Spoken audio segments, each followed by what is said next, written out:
J'avais beaucoup de climbardage sous pression en surplus après la construction de mon atelier, et je n'avais vraiment pas beaucoup de place dans l'atelier pour tout stocker. Donc, j'ai décidé de l'utiliser pour fabriquer quelque chose d'utile.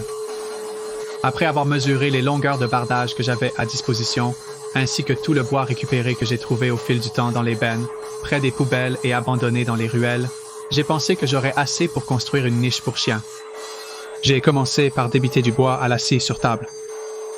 J'ai fendu une vieille planche de bois de 2 par 6 en deux, puis chaque moitié en bande pour construire le cadre.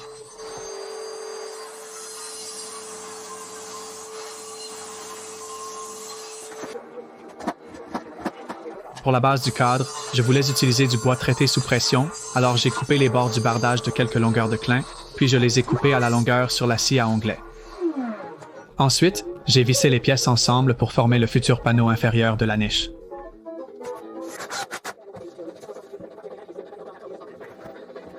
J'ai appliqué de la colle puis j'ai mis une vis dans chaque coin et ensuite j'ai utilisé une équerre de charpentier avant de visser la deuxième vis dans chaque coin pour m'assurer que tout soit parfait.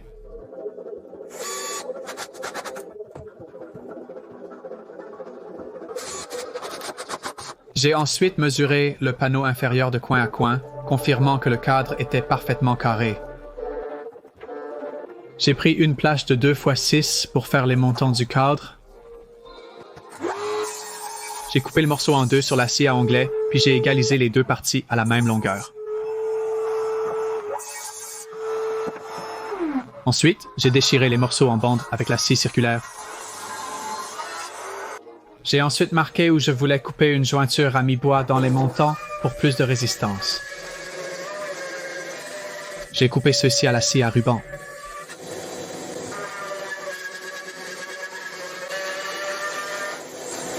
J'ai ensuite collé et vissé les montants au panneau inférieur.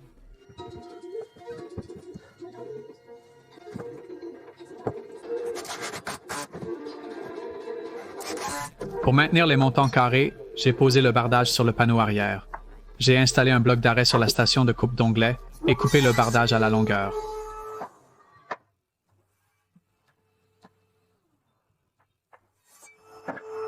Pour poser le bardage, j'ai percé un trou pilote et utilisé une mèche à fraiser au centre du bardage à chaque extrémité, puis je l'ai vissé au cadre. Cela devrait permettre au bois de bouger au fil des saisons et le perçage du trou pilote devrait empêcher le bois de se fendre avec le temps.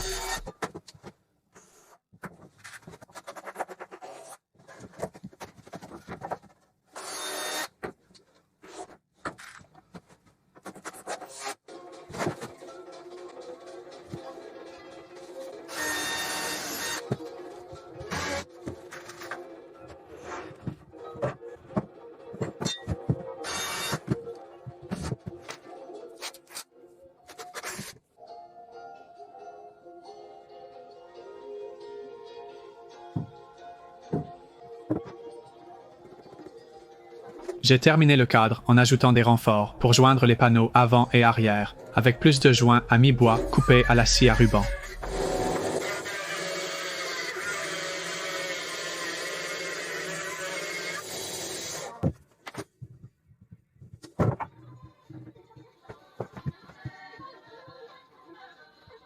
Ces derniers ont été collés et vissés en place.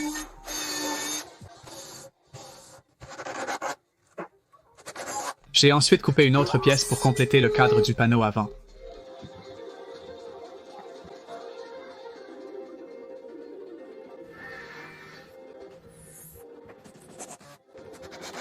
J'ai ensuite arraché les bords du bardage en shiplap pour créer un cadre de porte.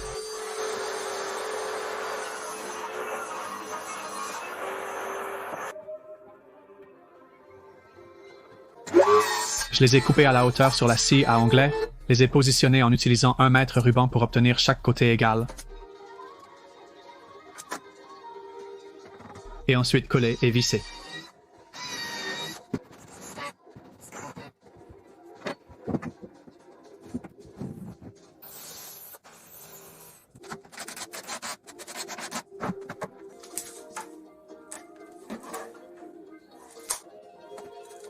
J'ai installé un bloc d'arrêt sur mon traîneau de scie circulaire et coupé quelques petites chutes de bardage pour s'adapter entre la porte et les côtés.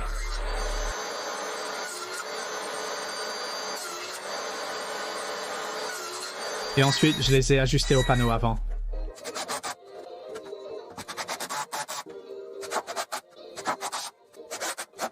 Pour créer le haut de la porte, j'ai utilisé un long morceau de bardage, couvrant toute la largeur du panneau avant.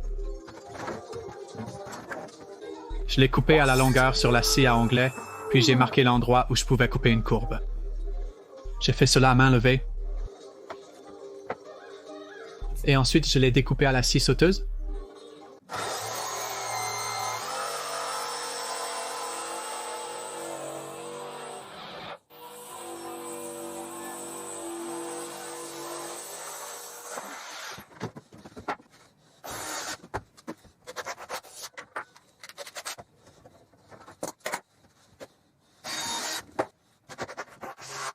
J'ai ensuite poncé les coins de l'entrée avec ma ponceuse orbitale pour les arrondir.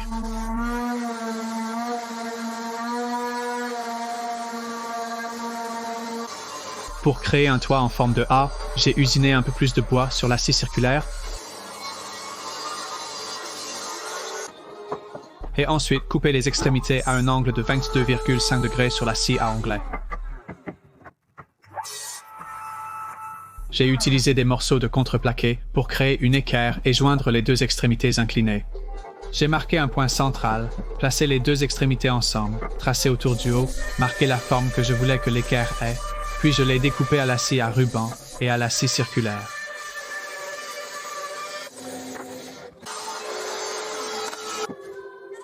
Ensuite, j'ai collé et vissé l'équerre aux deux pièces inclinées et cela a créé une forme de cadre A vraiment rigide et solide qui soutiendrait le toit.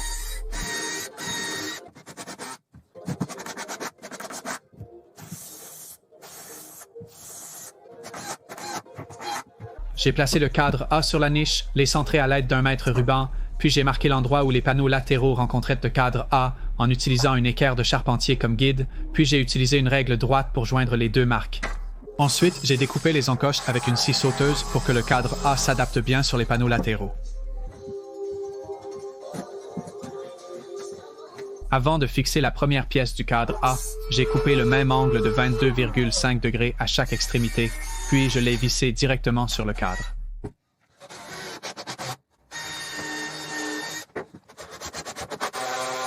Et plus tard, j'ai installé deux autres de ces cadres A, fabriqués exactement de la même manière, pour soutenir le toit.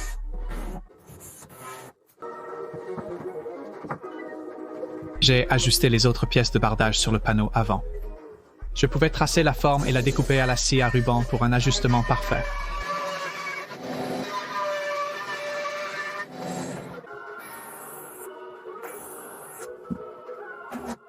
Puis il était temps de fabriquer des montants de bardage pour cacher le grain de bout du bardage et le protéger des intempéries. J'ai donc utilisé plus de bardage en shiplap, cette fois déchiré en bandes d'environ 1 pouce de large. J'ai marqué les angles et les coupes que je devais faire avec un crayon, puis je les ai découpés à l'aide d'une scie à ruban et aussi d'une scie à main.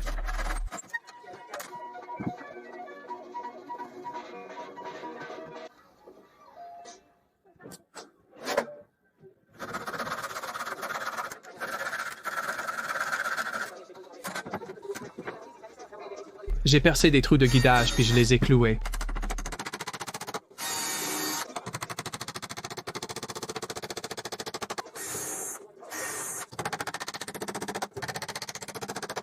J'ai fait ça pour les 4 coins. Ensuite, j'ai coupé du shiplap à la bonne longueur pour revêtir les côtés.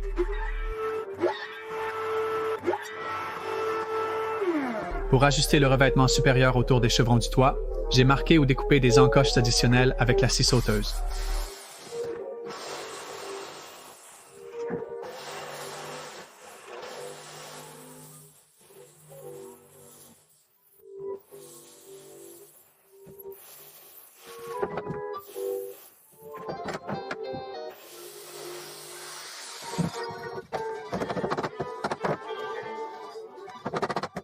Il a fallu quelques tentatives pour obtenir les encoches de la bonne taille.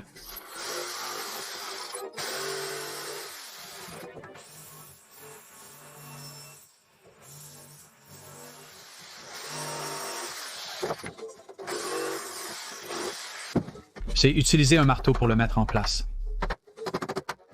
Puis j'ai réalisé que le haut du bardage en shiplap était en fait plus haut que les chevrons du toit. Alors je l'ai déchiré d'environ 1 cm sur la scie circulaire puis je l'ai remonté.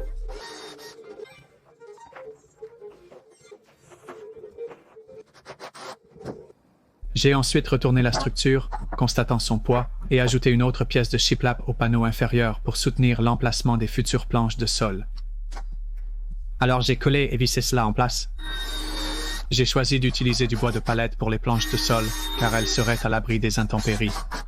Avant de poser les planches de sol en bois de palette, je les ai traitées avec un conservateur pour les protéger des insectes nuisibles et de l'humidité ascendante potentielle.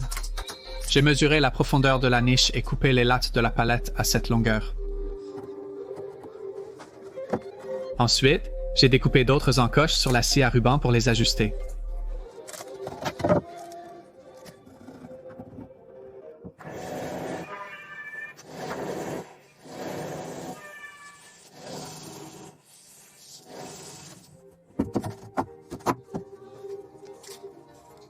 J'ai fait un ajustement à sec.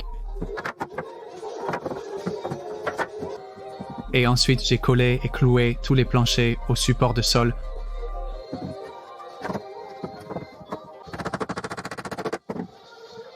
Ensuite, j'ai bien poncé tout le sol car le bois de la palette était scié à la grosse et je ne voudrais pas qu'un chien qui utilise la niche se prenne une écharde dans la patte. Ensuite, j'ai ajouté le reste du bardage.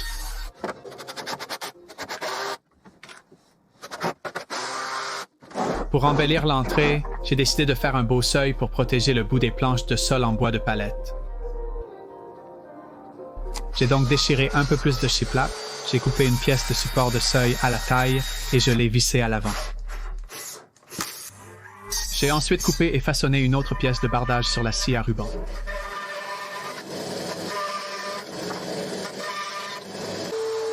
Puis, j'ai arrondi les bords sur la ponceuse à bande.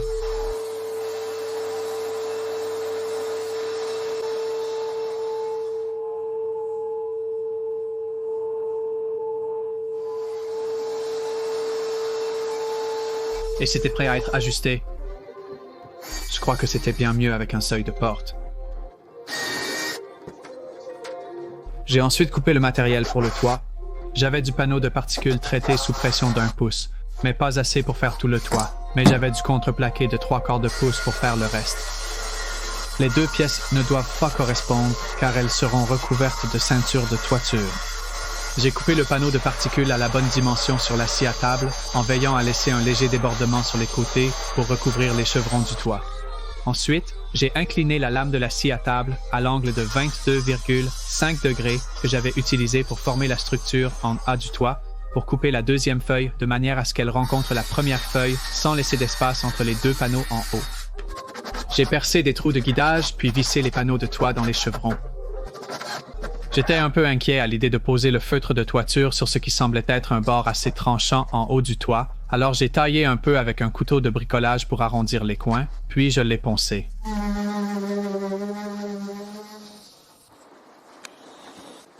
J'ai posé le feutre de toiture sur le dessus et taillé les bords avec une vieille scie à main. Je suis sûr qu'il y a une meilleure façon de couper ce matériel à la taille, mais cela a fonctionné pour moi. J'ai déchiré d'autres bandes de revêtement de 2,54 cm comme garniture pour le toit. Pour l'avant et l'arrière, je les ai coupés à la taille, avec l'angle de 22,5 degrés encore une fois, et ajustés en perçant un trou pilote et en clouant dans les planches du toit.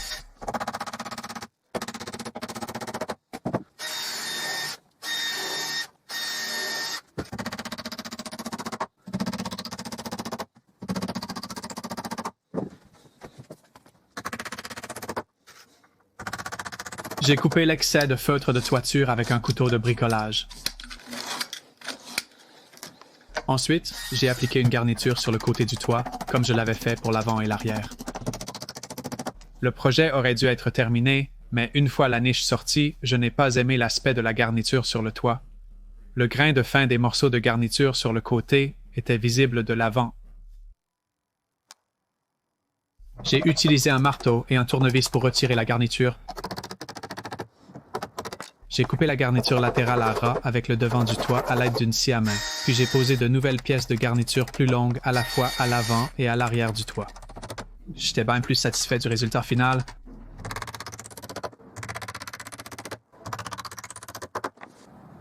c'est la niche qui est terminée. Malheureusement, je n'ai pas de chien pour y rester, et c'est un peu trop grand pour mon chat, donc cet article est disponible à la vente dans ma boutique eBay. J'ai mis un lien vers l'enchère dans la description sous la vidéo si vous voulez l'acheter.